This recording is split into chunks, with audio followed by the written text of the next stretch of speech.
Será que o medo paralisa? Hoje nós vamos falar com a doutora Lígia, psicóloga, especialista em psicodrama para adolescentes, adultos e casais. Doutora Lígia, seja bem-vinda. Obrigada. O medo realmente paralisa? Ele pode paralisar, sim, dependendo do nível do medo, né? O medo, na verdade, é uma coisa necessária na nossa vida, né? Ele avisa, ele protege quando estamos em algum risco, né? Então, por exemplo, o medo da vida moderna de hoje em dia, medo de assalto, medo de sair de casa, medo de ficar pobre, medo de perder o emprego, né? Medo de envelhecer. Tem vários medos que acompanham, né, o ser humano. Sim, e são medos ligados ao nosso dia a dia, nossa realidade de vida. Mas o que eu acho também engraçado na cultura atual, nesse momento atual, que as pessoas falam, ai, mas você não pode sentir medo. E também eu não acho assim isso tão natural, entendeu? Porque o medo, ele tem a sua função, sim, que te leva a um crescimento.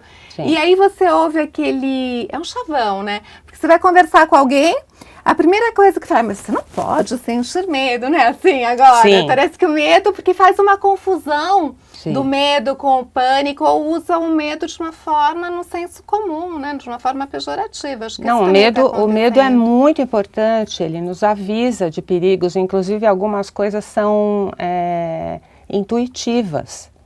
Às vezes eu sinto alguma coisa no ar, né, para eu não fazer determinada coisa, porque inconscientemente eu estou captando que tem um perigo ali.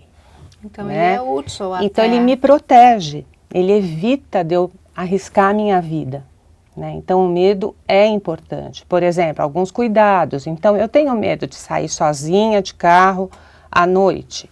Sou mulher, tenho medo de sair à noite sozinha de carro. Então eu saio de táxi, eu me protejo de alguma forma, mas eu não deixo de sair. Entendeu? Entendi. E o então, medo, ele pode... A gente, desculpa interromper, eu que pensando nesse gancho, né? Que você falou do medo para o pânico, mas o medo, ele também pode gerar ansiedade quando ele é excessivo, não? Sim. Porque pode chegar ao pânico, que o pânico seria o extremo. Sim. Mas o medo, quando ele começa a sair daquele padrão normal, ele pode gerar...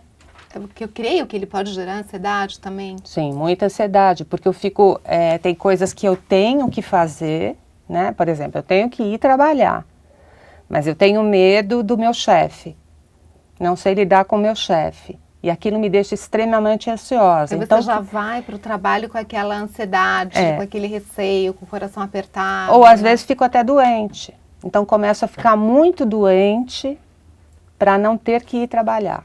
Então, são as pessoas, por exemplo, que começam a entrar muito de licença, porque tem alguma coisa naquele ambiente que me apavora e que eu não sei lidar.